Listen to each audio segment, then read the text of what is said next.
මේ දරුවෝ සාක්ෂි දරයි මේ අවුරුදු එකහමාරටම එකම එක දවසක්වත් මේ වෙනකොට ක්ලාස් එකේ නිවාඩු අරගෙන නැහැ. එකම එක දවසක්වත් මේ ගුරුවරේ පරක්කු වෙලා ක්ලාස් එකට ඇවිල්ලා නැහැ.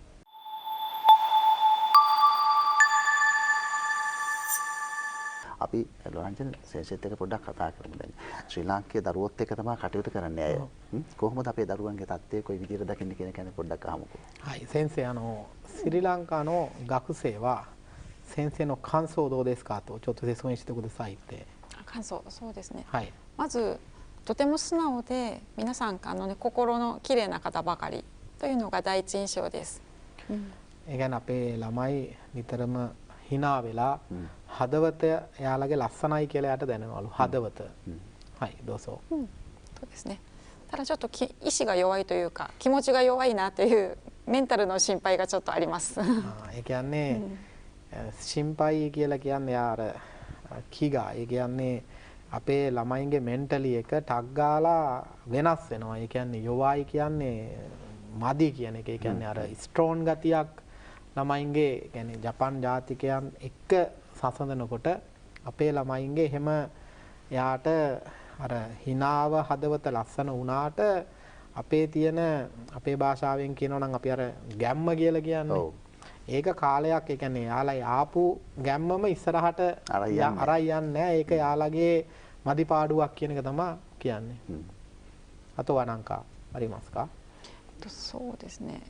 かなり時間に対する文化が違うので、そういうところを早く覚えてくれるといいなと思います。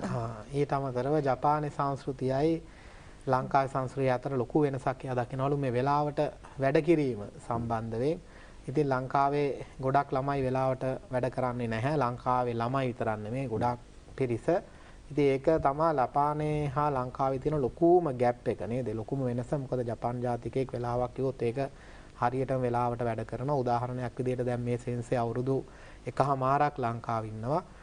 මේ දරුවෝ සාක්ෂි දරයි මේ අවුරුදු එකහමාරටම එකම එක දවසක්වත් මේ වෙනකොට ක්ලාස් එකේ නිවාඩු අරගෙන නැහැ. එකම එක දවසක්වත් මේ ගුරුවරේ පරක්කු වෙලා ක්ලාස් එකට ඇවිල්ලා නැහැ. මේ අවුරුදු එකහමාරටම. එතකොට ඒ වගේ පුජ්‍යලයෝ 99%ක්ම ඉන්න රටකට තමයි අපි අපේ දරුවෙක් යවන්න යන්නේ. එතකොට හැබැයි අපේ දරුවෝ මාස 6 ඇතුළත කී පාරක් මොනවා හරි හේතුත් එක්ක පරක්කු වෙලාවද කී පාරක් යාලා අපේ නිවාඩු ගත්තද කියලා බැලුවාම එතකොට ඒ සංස්කෘතිය ජපානට ගැලපෙන්නේ නැහැ. ඉතින් ඇත්තටම ජපානයේ ආයතනයකදී වැඩියෙන්ම හදා ගන්න උනත් ඇත්තටම මේක අපි වෙලාවට වැඩ කරනවා කියන එක. ඉතින් ඒක යාලාට ගොඩාක් යාලා කනගාටු වෙනවා මේ මෙච්චර හොඳ හදවතක් තියෙන හිනාවක් තියෙන මේ වගේ කට්ටිය ඇයි මේ ටික හදා ගන්න නැත්තේ කියලා. ඉතින් ඒ හේතුව නිසාම අපි ආයතනයක් විදියට අයින් කරන ළමයි ප්‍රමාණිකුත් ඉන්නවා. ඉතින් ඒක තමයි ඉතමේ කිව්වේ. ඔව්. ඒක හරි අපූරුයි අපූරු කතාවක්. මොකද අපිට සමහර වෙලාවට මුලින්ම අපි කියපු කතාවක් තමයි ජපානය හොයන්නේ. අපි හදන්නේ ජපානයට සරලන චරිතයක්. ජපානයේ හොයන මිනිසා නුඹයි කියලා අපි කියන්නේ ඒ නිසා වෙයි. වෛරොන් ජපාන් ඇකඩමියට කෙනෙක් එනවා නම් අපිට ඕනේ අර ජපානයේම සොයන මිනිසෙක් නිර්මාණය කරන්න. ඒකට ඕන සියලු දේවල් ඒ සංස්කෘතිය වෙනස්. අපේ සංස්කෘතියත් ඒක බාද්දි. ලොරන්ජන් කිව්වා වගේ වෙලාවට කලට වෙලාවට වැඩ කරන එක.